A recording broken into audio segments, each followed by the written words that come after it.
listened carefully to John's gospel, we don't see the risen Jesus in that excerpt, in that small portion. Elsewhere, all over the scriptures, Jesus is traveling, he is healing, he is doing things. Even after his resurrection for 50 days, he is glorified and risen. And yet in this gospel, on this Easter morning, the church in her wisdom has not given us, in the gospel, an explicit vision of the risen Jesus. And this is for our good. This is so that we will seek Jesus, the risen Jesus, who can be visible, not just in a reading that I can read for a couple of seconds, but visible in your tomb. See this? I'm kind of losing it. Maybe you are too. There's so many things going on. I need a little help with this homily. The point is, we want to be free from our tomb. And it is Jesus, the risen Jesus, who we must really encounter, who will set us free from our tomb. But, this is a very important point, that doesn't mean just being free from our home. Our home may feel like our tomb. That's not good enough. Jesus wants us to be free from the tomb. And so here's what I mean by this. Let's admit there is something that even if everything was back to, say, March 1st, 2020, if everything was back to that date, there would still be a tomb that we would need to be set free from. And this goes way back.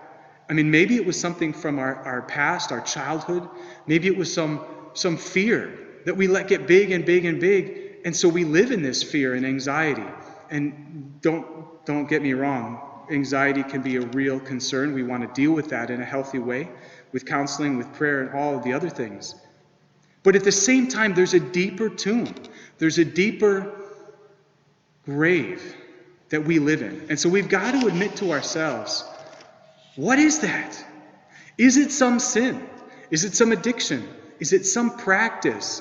Is it some tendency? I know in my own life this week, right?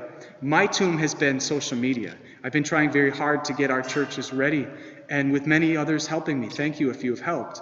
But that's been my tomb, and the fear is that if everything doesn't go well, that we just look terrible, and people will think we're totally irrelevant. We've already done a good job of being seemingly irrelevant by our bad witness in the world as Christians. But what is your tomb? What is keeping you in fear? And if we can have the honesty to admit that, then very beautiful things begin to happen. Because then we can be honest and realize that we're alone in our tomb. That we hate being in the tomb, even if we've concocted our whole lives around some tomb-like slavery. What I mean by that is this, and I guess I'm ahead of my slide, but what I mean by that is this. If you live in a state of fear, if you live in a state of sin, as I do all too often, then you're kind of concocting your whole world around that tomb. And maybe you're decorating it really nicely, and maybe it's all you know. But it can be different. It can be better. We can let Jesus into our tomb. Now on Easter Sunday, he who is in his tomb burst out. And the seal, all these guards and the best government of the time, sealed tightly, is broken. There's earthquake, all the other things. You know the story, I hope.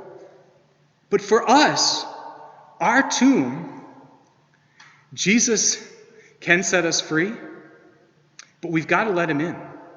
He respects us enough to not just kind of burst through our barriers, our boundaries, our walls. He respects us enough to know that you can't force love. We could let Jesus into our tomb.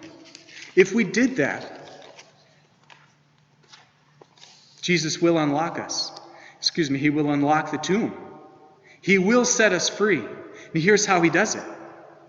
He allows us to say, I believe. He allows us to say, I believe not just theoretically that you exist. I believe that I need help. I'll say that again. Jesus unlocks the tomb when we have the humility to say, I believe that I need help. I am not God. I am not the master of the universe.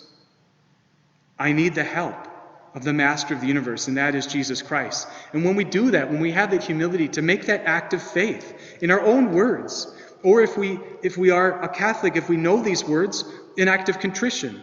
Lord, I am truly sorry for all my sins, for what I have done and what I have failed to do. And Lord, I want to turn to you with all my heart and make that perfect act of contrition in this time when we need God's perfect mercy. That's how Jesus can unlock the tomb. And that is when we begin to see the risen Jesus. Because, I can't read backwards. If we're real with him, he is going to really set us free. And that is when we will see the risen Jesus. He will set us free. We will see him. Perhaps not as Mary of Magdala did, who actually didn't recognize him at first. She saw a figure, thought it was the gardener, but she saw something powerful. And that power, that freedom from our tomb, the tomb of sin, the tomb of death, Jesus wants to set us free from that. But the door unlocks, so to speak, from the inside. Only Jesus has the key. His mercy, his divine power. So let us be real with him so that we can really be free.